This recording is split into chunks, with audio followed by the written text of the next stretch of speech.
and Hashem should be a good week. So we didn't get to finish the Mishnah last week. I did warn you, when you're dealing with Rabbi Shimon Bar Yochai, you have to expect to go deep. You have to expect a few layers. So we're in chapter 4, Mishnah number 13, Perek Dalet, Mishnah Yud Gimel. There are two rabbis in the Mishnah, Rabbi Yehuda, who said what appears to be quite straightforward. He says, be very careful, have a zohar b'Talmud, be very careful how you learn, kishikas Talmud oila zadon. Because if you make a mistake in the way that you learn something, it could translate into actively doing something against what Hashem wants. And we spoke about that in a fair amount of detail. And then we get to the second part of the Mishnah, Rabbi Shimon. And Rabbi Shimon told us as follows. Shloisha kesarim heim. There are 3 crowns. What are the 3 crowns? Keser Torah, Keser Kahuna, Keser Malchus. The crown of Torah learning, the crown of being a Kohen, and the crown of royalty. And then, surprise, I told you there are 3 crowns, but actually, the Keser Shem Tov Oila Al Gabehen. The crown of a good name surpasses them all. So we did raise a few questions last week. We didn't get necessarily to answer all of them, so let's go back a second. The obvious question is, if you're going to tell us about 4 crowns, why then do you introduce it by saying there are 3 crowns? It's a very obvious question. But let's analyze this one layer deeper. And I touched on this briefly last week, but we're going to do it in greater detail this week. So, Keser Torah, if a person achieves the crown of Torah. So let's talk about this practically. How do you achieve the crown of Torah? How does a person get the crown of Torah? You learn, right? You learn. So let's analyze the experience of learning, any study at all, but specifically the study of Torah. What happens when you learn? Who is most impacted when you learn? You, right? Torah learning, like any other study, but in a completely different way, because this is holy learning, it's not just information. It becomes your information, your knowledge, and as a result, it forms your outlook on the world. So the accolade of Keser Torah, a person who has acquired the crown of Torah, that tells us about a transformation that has happened to the person. The person is better off because they've studied Torah. Let's look at the next one. Keser Kahuna, the crown of being a Kohen.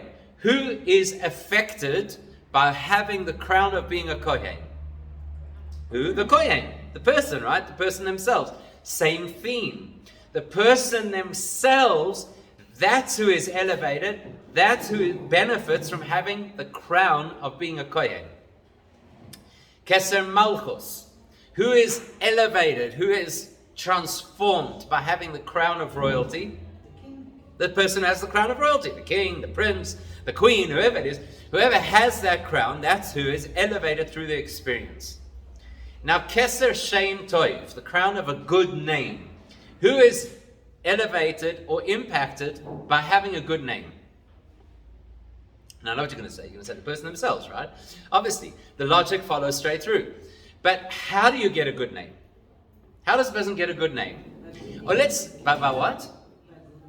Correct, by good deeds. Why good deeds? Let's take it back one step. And this is a very simple question to ask. Very simple. Who gives you the crown of Torah? Who's responsible for a person gaining the crown of Torah?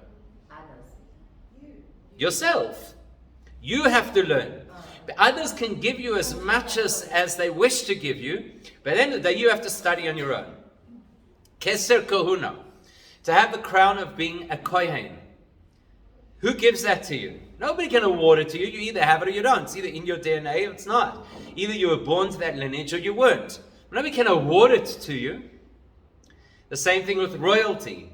Royalty is an inherited position. The Rambam speaks about this at length, about how, in fact, in the Rambam's view, any leadership position should be inherited, provided, of course, that the heir is suitable for the position.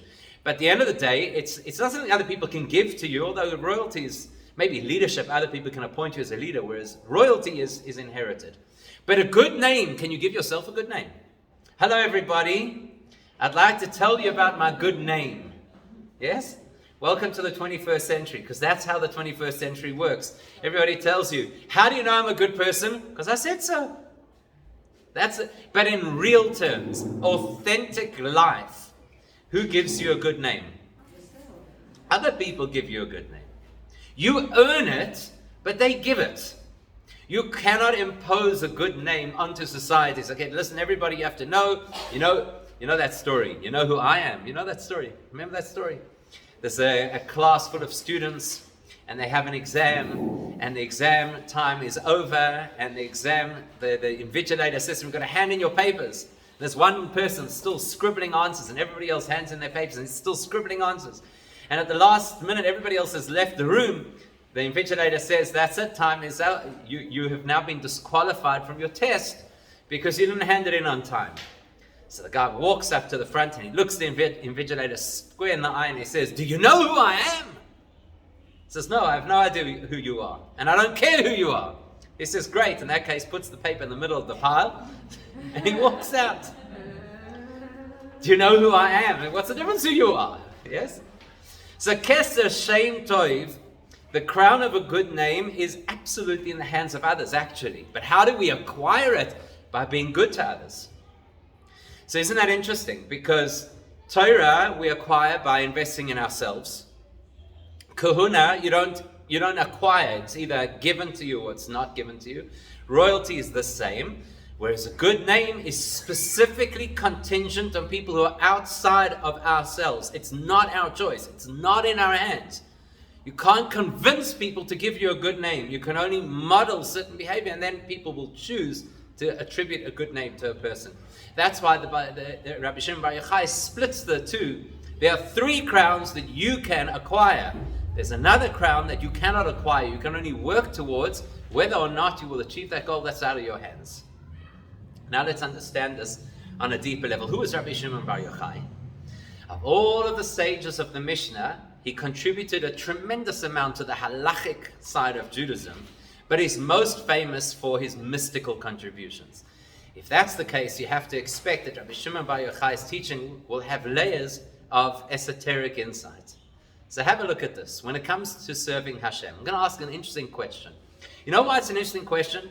Because sometimes we do things and we think that we understand why we're doing them and what the objective is, but we don't necessarily always pause to ask ourselves, do I really know why? I think it's generally in life. It's one of the most valuable experiences. Anytime that we do anything in our lives or believe anything in our lives. So what happens is we become quite convinced that because I've always thought this way, or because I believe this way, because I think this way, it must be true. And sometimes it is. But it's very useful to do the exercise to ask ourselves, why? Why do I do this? So somebody will say, why do you keep Torah mitzvahs? No, so why do you keep Torah mitzvahs? Because God commanded us to do so, yes? Any other suggestion that we might offer because it will help us live a more moral life, or we'll be at peace in our families, or we'll have peace of mind, or perhaps we'll get a portion in the next world, none of those truly answers the question. The question is, why do we do these things? Because Hashem told us to. So now what do we have to ask next? Why? Why did Hashem tell us to do these things? And you could easily answer, and it would be an appropriate answer to say, who am I to question?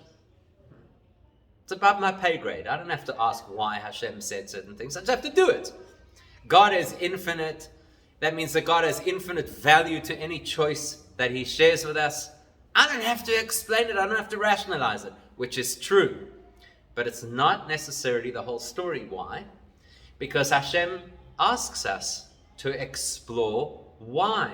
There's a whole subject, a whole genre within Judaism which is called Taimei HaMitzvahs. Why do we do this particular mitzvah?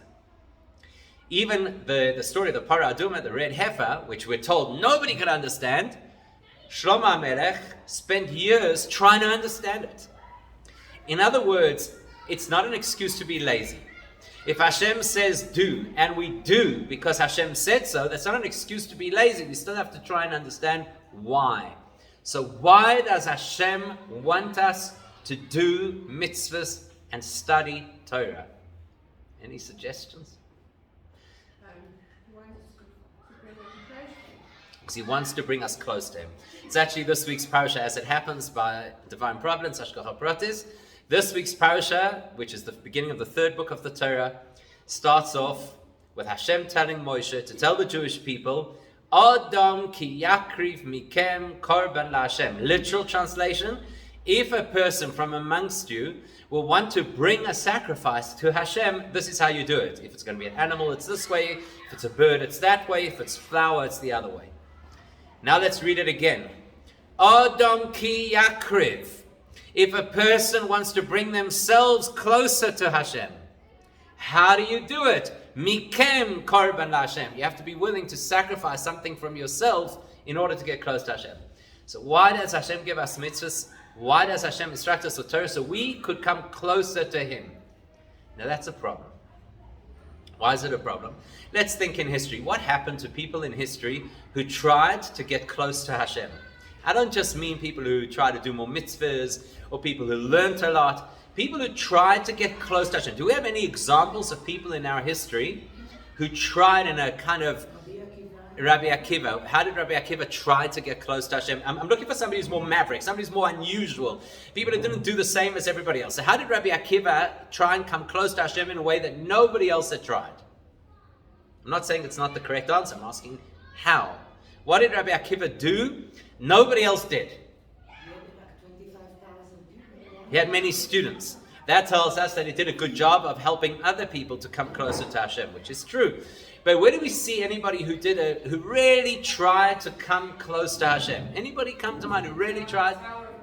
The Tower of Babel. Okay, now they had malicious intent, right? The Tower of Babel, the reason that they wanted to come close to God was they wanted to challenge God. So that didn't end well. And of course, they didn't get to build the tower, and it was the generation of dispersion, and things fell apart. Who else tried to get close to Hashem? Aaron's sons. There we go. Bingo. That's the answer. Aaron's two sons. Because there it tells us that what happened was the time of the Mishkan, and they had just inaugurated a home for Hashem in the world, which is very exciting for everybody. And Aaron's two sons wanted to get in on the action. And the Torah tells us, Bahakrivam, same expression, right? Behakrivam, they brought themselves close to Hashem. Eish Zara, they brought a foreign fire. Now fire is very often used in Jewish mysticism as a metaphor for our passionate desire to connect to Hashem. Fire is always metaphoric of passion, and fire by nature moves upwards as a person who's trying to strive to connection to Hashem. It's just that the Eish, the fire that they brought, was Zara. It was foreign. It wasn't aligned with what Hashem wanted, and that's why it failed. How did it fail? What happens when you try to get too close to Hashem? Can't survive, right? Can't survive. So, let's say, for argument's sake, if we all know the famous corny joke about our local government, who said, we're not impressed by the United States that put the first human on the moon, we're going to put the first human on the sun. And everybody said, that's not possible, you can't do it. And they said, of course, we're going to go at night. So the thing is, why can't you put a person on the sun? Because when you get a few million kilometers within the range of the sun, the craft will incinerate, the people will be obliterated. Now the sun, of course, is only one of an infinite number of Hashem's creations. If you can't get close to the sun and survive, how can you get close to Hashem? It's not possible. It's not possible. Even Moshe himself, we just saw this past Shabbos, we saw that when they made the Mishkan, there was a cloud of Hashem's glory that was supposed to represent the divine presence in the Mishkan. It was so intense that Moshe could not enter. That's how the parasha ended off. The second book of the Torah ends off by telling us that Moshe could not enter the Ohel Moed, the Mishkan, because it was too intense. And then you get this week's parasha where Vayikra, Hashem calls him and says, okay, I'll help you to do it. But you can't do it on your own. So our objective is to get close to Hashem. Can you get close to Hashem? Not really. Why not? Because you're going to incinerate.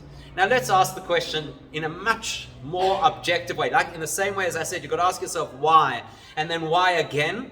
So let's ask ourselves, why would you incinerate if you got close to Hashem? Why would that happen?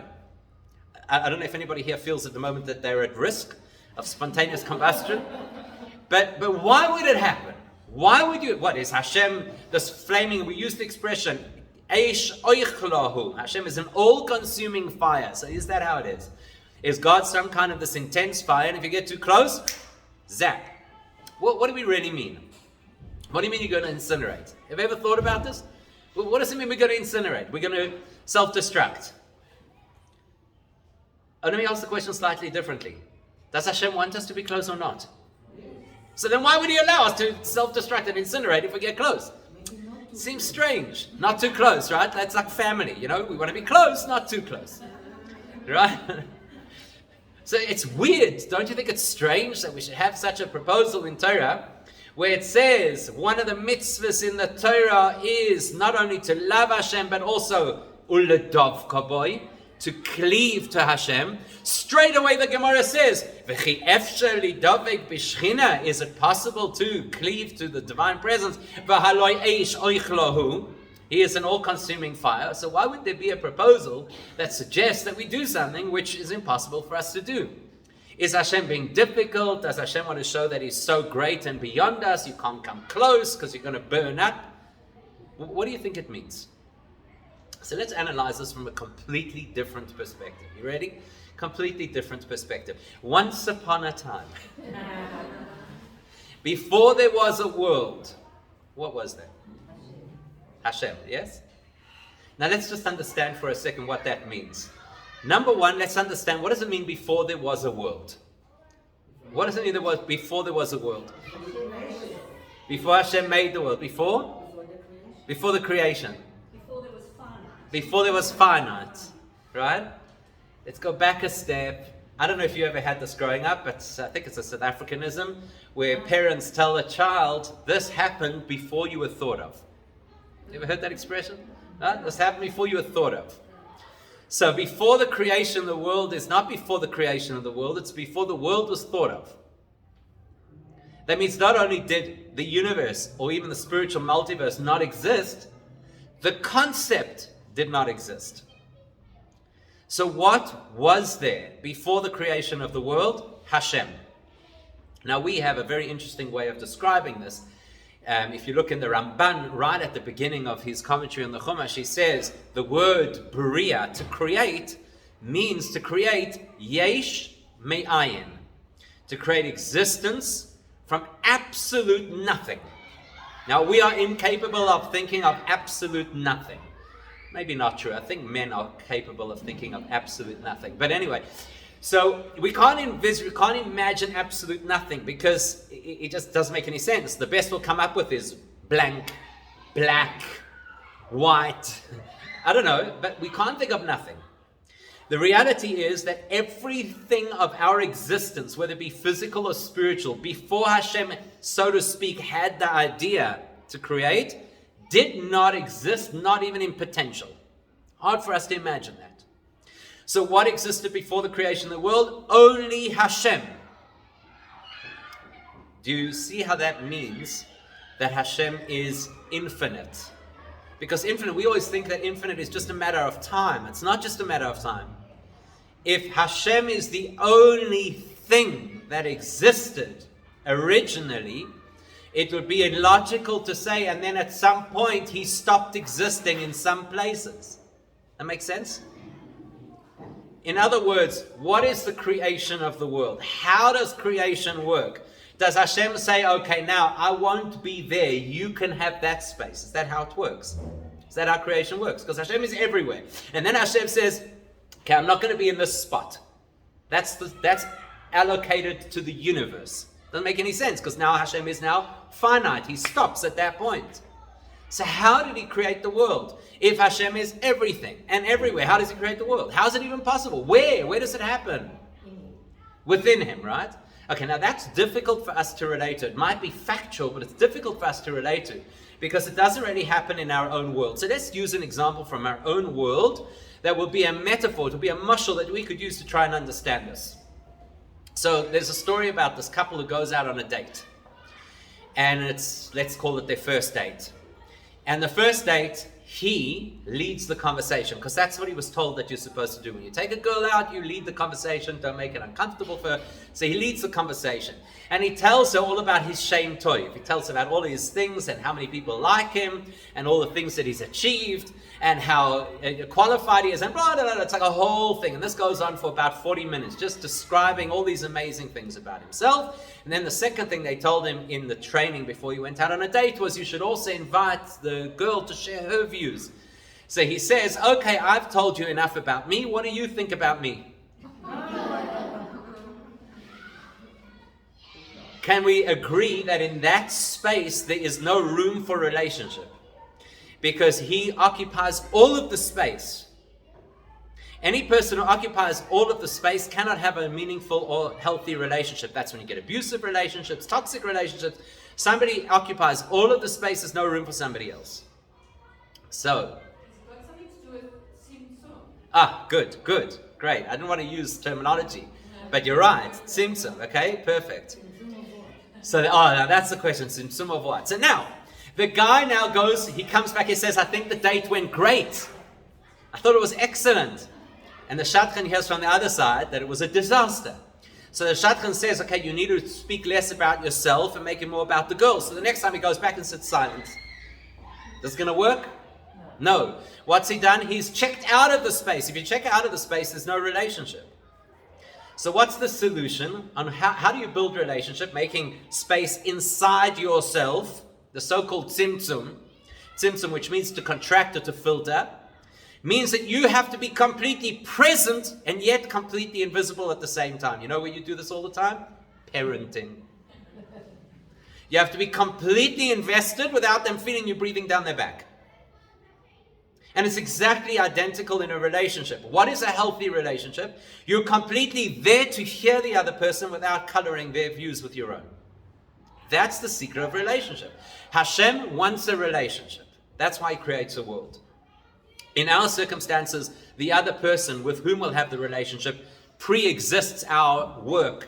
They're already there, and now we're trying to create a relationship. In Hashem's case, he has to first make the audience in order to have the relationship. So if Hashem is everywhere and everything, where is space for the other, for those with whom he's going to have a relationship? In other words, us, who he wants to be close to. He doesn't disappear from the space, he just allows himself to be there without being dominant. That makes sense? Is Hashem here as much now as he was before the creation of the world? Yes, 100%. Does that mean I feel it? No. Same thing in a relationship. Are you there 100% for the other person? Yes. Does that mean that you're constantly clutching their hand? Does it mean that you're constantly commenting on everything? No, not necessarily. You don't have to do that because you're there. You're there in such a way that you allow them to be them. But what about the fact that Hashem was more present at the beginning of creation and he has slowly contracted? Oh, this is a very, very big question. It's a big question. I'm saying it's a big question. It's a big question, right? Is it firstly true? That's the first question. And the second question, if it is, how does it work? Okay, so just to repeat in case not everybody got the question. So the suggestion that we see in many of our texts is that at the beginning of creation, Hashem was more present. And as creation has evolved, so Hashem has become less present. And if you don't believe that, look at the media. You'll be very clearly reassured that Hashem has pulled back much more than perhaps in previous generations. So that's an interesting question. And I don't know if we'll address it today. But the vort is, and the point is, if, maybe just to touch on that briefly, when your child learns how to walk, are you more or less present in the relationship? When they learn how to walk. I'm using that example specifically because it is non-threatening.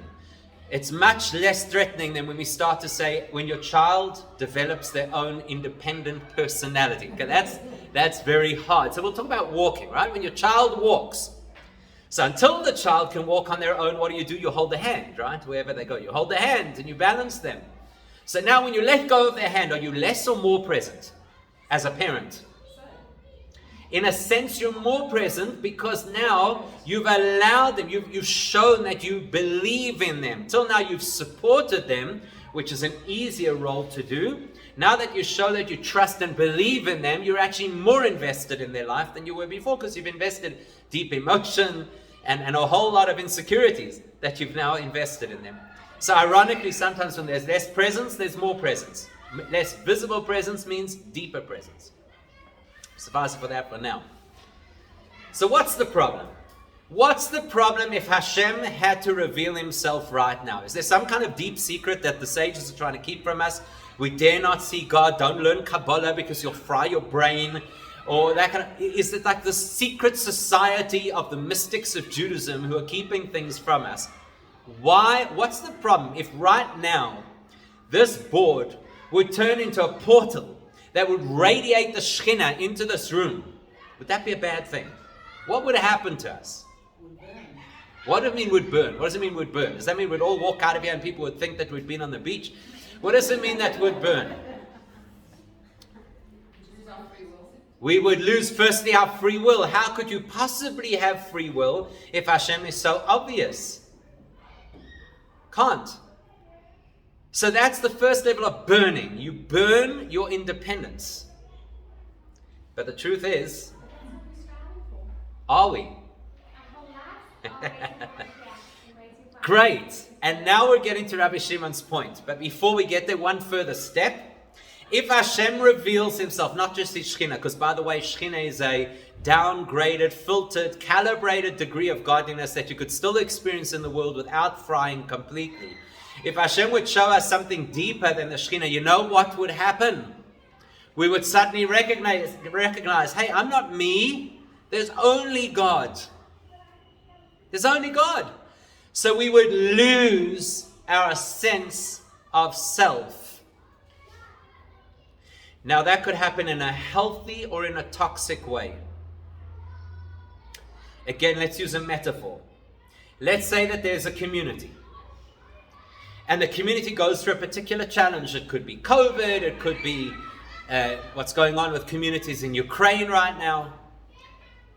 You look at what's happening in the community, and what does the community need? It needs individuals to relinquish their independent wishes and interests in favor of the community. There's two ways it could happen. We could have leaders of the community who bully us into conforming. That's not healthy. Or we could have a healthy community where people have such a good sense of where they fit in the broader picture, they happily relinquish their own interests in favor of the community. If Hashem right now would open the gates of heaven and reveal himself to us, it would be an unhealthy connection. Because it would just be, okay, here's the truth. You are nothing. Only I exist. It's not very healthy for us. But if we aspire to a point of growth where we are willing to relinquish our sense of our own interests in favor of what Hashem wants, that is the healthiest way to connect to Hashem. See the difference? Nadav and Avihu, Aaron's two sons, they wanted to just download connection to God. So let's go into a holy place, do a holy ritual, and in 5 seconds flat be connected to the mainframe. And they got what they wished for. That's why their neshamas flew out of their bodies. That's why Rashi says fire. What's fire? The symbol of this passionate connection to Hashem. Fire entered their nostrils and took out their souls. The bodies were untouched. Because they effectively got what they wished for. But it's unhealthy. Because what Hashem wants for us, and this is the key of everything, Hashem wants us to live an impossible life. Now, most people when they hear that, they think, yes, I knew that. That's why I didn't want to become religious in the first place, because it's impossible. It has so many expectations, 613 categories of things that you could be punished for. You know? That's not what we mean by impossible. Impossible means to have the highest aspiration, the aspiration to lose myself in the greatness of Hashem, while at the same time recognizing that Hashem actually wants me here on earth. In the language of the mystics, we call this Ratzoi Vashoiv. It's actually a pasuk. The pasuk describes V'hachayois Ratzoi Vashoiv. Chayos, which are one particular type of spiritual being, which you and I would just generically call angels. So they are Ratzoi Vashoiv. They have aspiration towards God, and then they return to a position of where their mission is to be fulfilled. That's what it is to be Jewish. Ratzoi vashoy. We live an impossible life. One part of ourselves wants to live out of the body, completely connected to Hashem, and another part of ourselves recognizes that actually I've got to be in this world. So how do you get there? Says Rabbi Shimon, and how do you find the balance? Says Rabbi Shimon Bar Yochai, there are 4 steps. Step number 1, now, the order in which he presents it is in descending order, the first 3, and then he tells us clearly number 4 is Oile al Gabe and surpasses them all.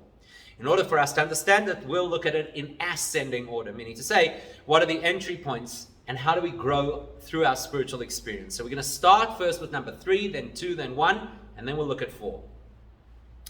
Point number 3 is Keser Malchus, the crown of royalty. Who was Rabbi Shimon talking to when he said this Mishnah? Was he talking to the royal class, which is 0.01% of the whole of the Jewish community? No, he's talking to us. So how do we get to wear the crown of Malchus, the crown of royalty? You ever thought of this? I mean, it's coming up for Purim. You could wear the crown then, no problem. But how do you wear the crown of royalty? What does royalty represent in our lives? Because if you're not the king, who are you? The subject. If you're not the king, you're the subject. In language of Gemara, we call this Kabbalas Oil Malchus Shamayim.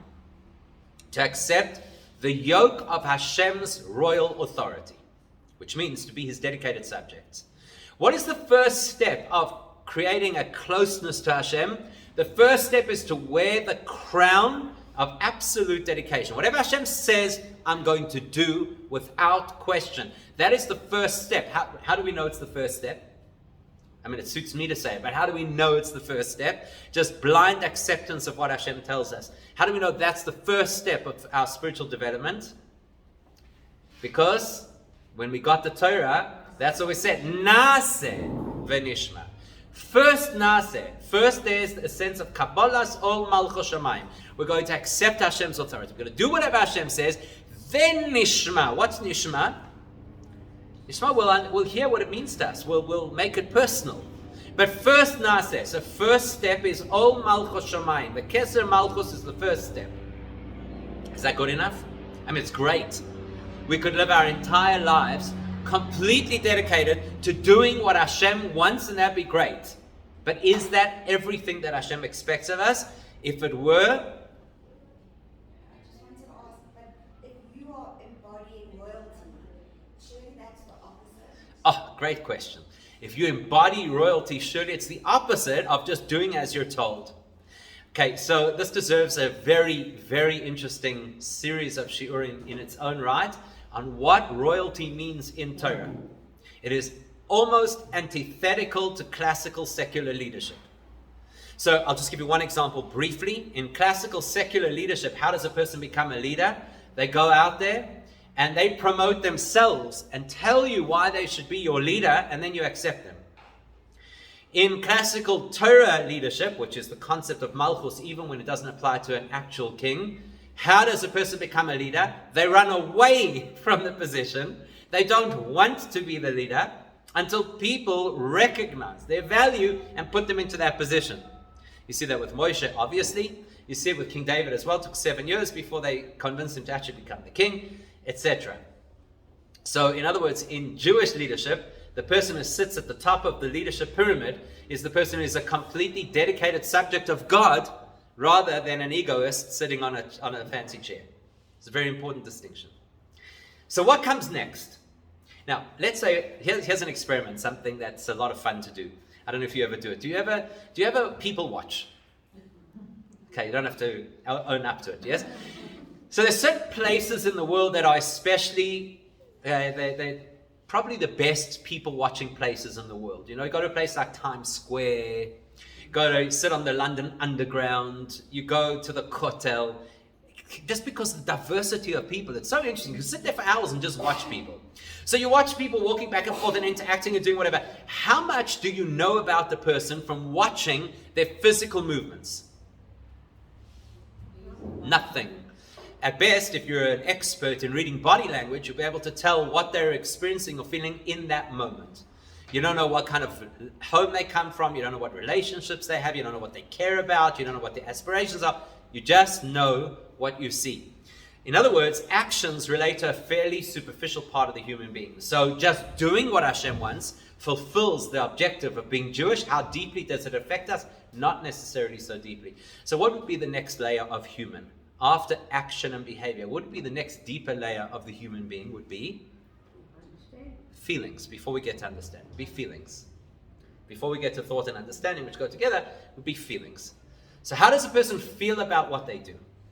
So when I do a mitzvah, not only am I supposed to do the mitzvah, I'm supposed to reach a point where I have a particular feeling for the mitzvah. I'm enthusiastic about it. I'm passionate about this mitzvah. Everybody has the mitzvah that they love, right? We all have that. That's my favorite mitzvah. That is like the kohen. Because a kohen's job is not just to go through the motions. We're told kohen is ish chesed. There are people who are supposed to show a tremendous amount of generosity and love to their fellow Jew.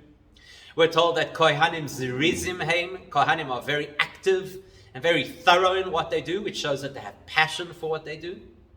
And generally speaking, in mystical teachings, we talk about how the kohen represents serving Hashem with a full heart.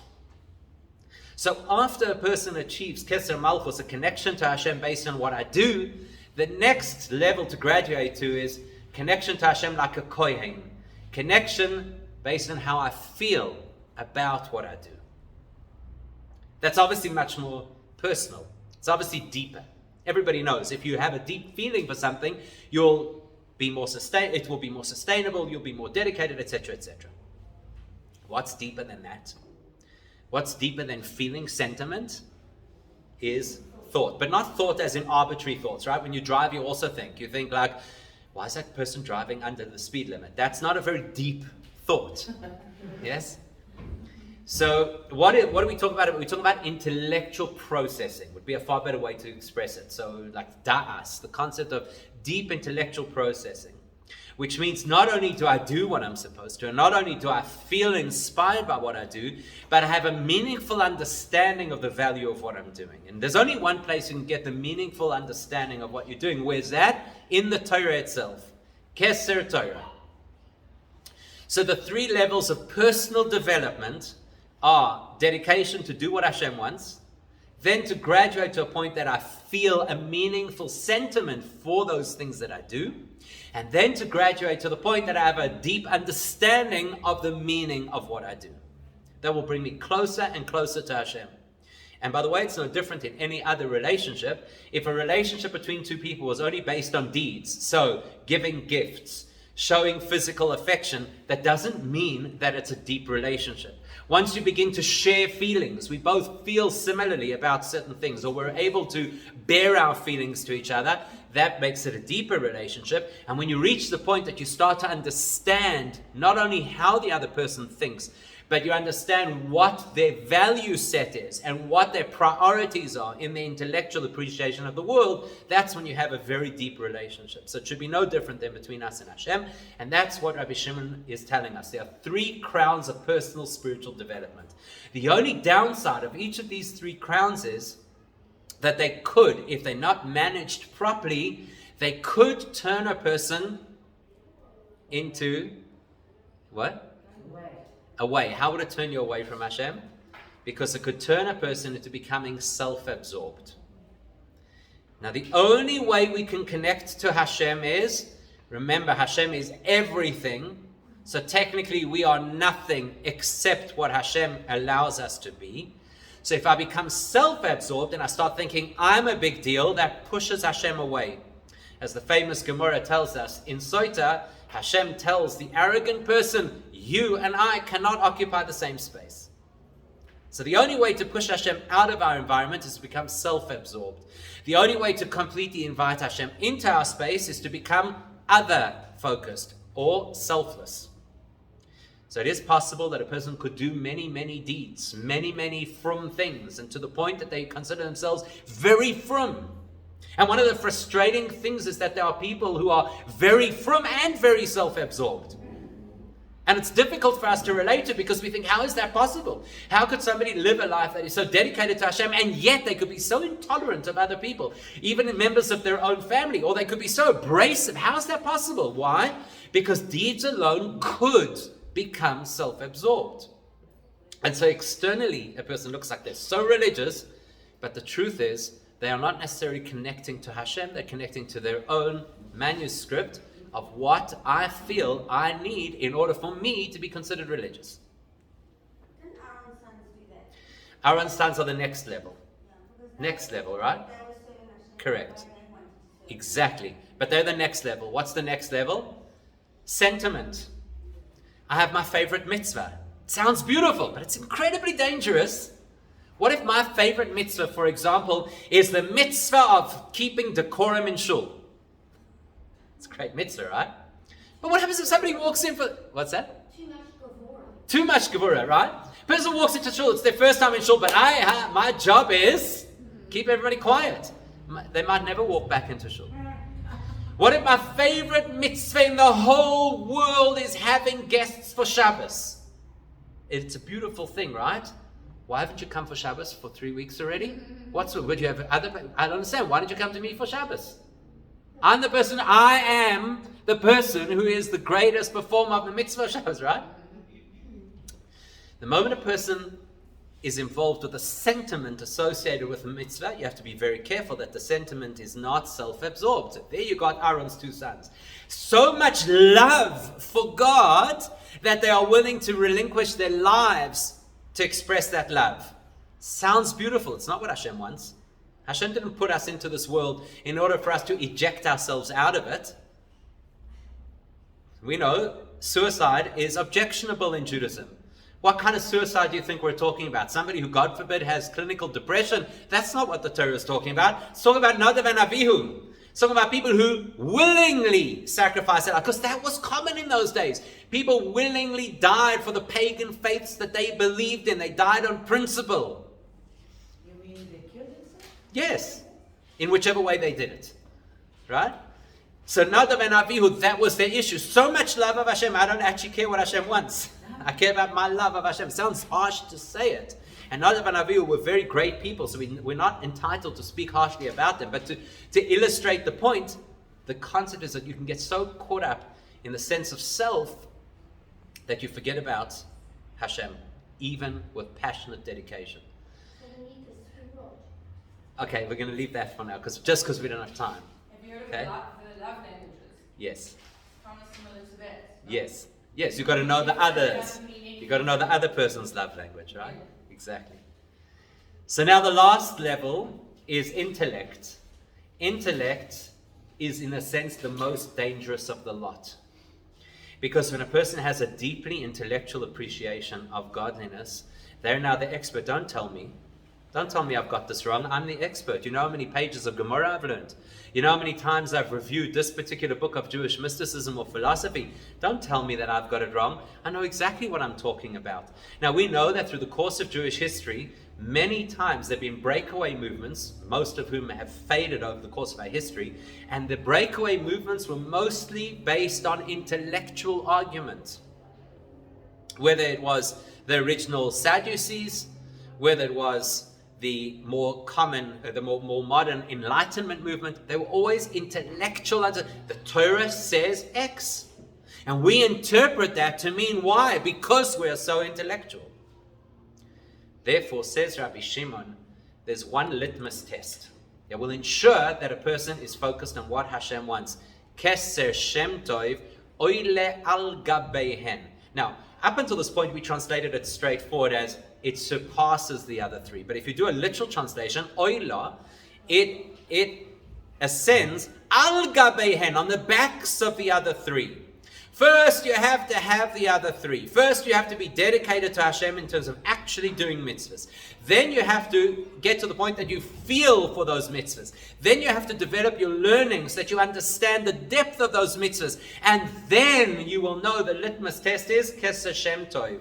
That ultimately your goal and focus is, how do I add value to someone else? How do I make the world a better place? Shem Tov is not only from other people, it's from the world itself. So if I recognize I am not here to service me. The reason Hashem created me was not to service me. I was created to service Hashem Himself. How do I know I'm serving Hashem Himself? When I do things that are for other people. then I know, and especially if those other people are not necessarily people I'm naturally affiliated with, they're not people I naturally associate with or naturally understand. When I'm willing to step out of myself, oila al gabeihen, that elevates everything. Now, of course, we know that in today's world, there are many people who run around telling us, famous line, the most important thing is to be a mensch. You ever hear this?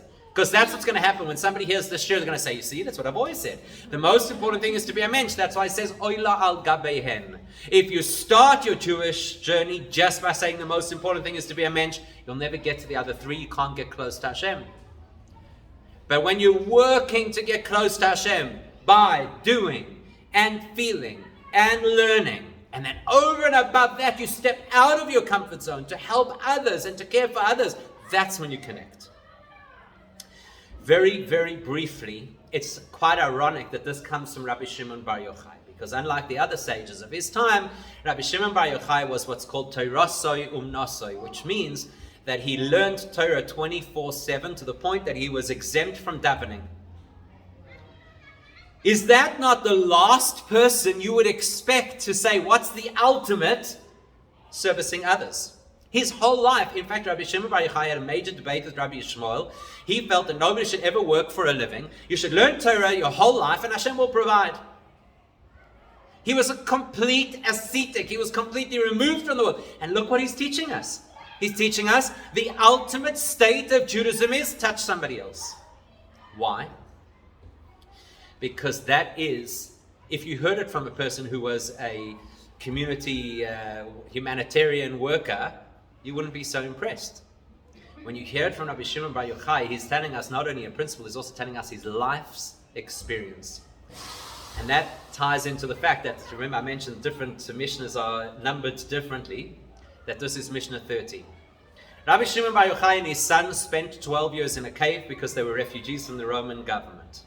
During those 12 years, they were completely absorbed in Torah learning and specifically in esoteric Torah to the point that when they came out of the cave after 12 years, it says wherever they looked and they saw people who were trying to earn a living and were invested in the material world, they could not tolerate it. And Rabbi Eliezer, who's Rabbi Shimon's son, wherever he looked, literally people were being harmed because he looked askance at them, and Rabbi Shimon had to daven to put the pieces back together again. So Rabbi Shimon said, we've got to go back into the cave. And they spent another year in the cave. And after year number 13, that's when they came out. And the first thing Rabbi Shimon did when he came out of the cave after 13 years of complete focus on his personal spiritual development, what was the first thing he did? He went to the community leadership and he said, is there anything you've struggled with that you cannot resolve, and I will help you to resolve it? And he helped to, there was an area that people couldn't go, they couldn't walk because there was what's called a Beis HaPras, there was impurity, and he resolved the issue for them. Can you imagine, from the heights of composing the keystone work of the whole of Jewish mysticism, he goes to helping people shortcut through a field because it was inconvenient for them. That's the word. Rabbi Shimon Bar Yochai modeled this principle. He learned and experienced godliness to the highest level, and he translated it into what? How do I know I'm really doing what Hashem wants? If I walk out into the world and I can't relate to the world, back into the cave. But if I can not only relate to, but help the world become an easier, healthier place, that's where I go. Mishnah number 13, because 12 is a number, there are two numbers in Judaism that represent the natural order, the number 7 and the number 12, 12 months of the year, and what's called the Yud Beis Gevulei Alachson, which basically means any three-dimensional image will have 12 diagonal points. Basically, if you think of a cube, work it out. The amount of lines that form a cube with all the diagonals is 12. So that's supposed to represent the three-dimensional reality of space. Therefore, that's why there's 12 tribes. That's why there are 12 mazolois, 12 different zodiac symbols and energies. And to be Jewish is to exceed that. That's why we go from 12 tribes and we get split to make a 13th tribe. To be Jewish is to break free of the natural order. In the natural order, you've got to choose. Either you're flying up in the spiritual realms or you're down here on earth. Choose. You're either invested in Torah or you're helping other people. To be Jewish is to live the impossible. You learn Torah like Rabbi Shimon Bar Yochai, or at least you aspire to. And at the same time, you help a person who needs to shortcut because they have a slight inconvenience in their life, because that's what Hashem wants. That's what it means to be Jewish.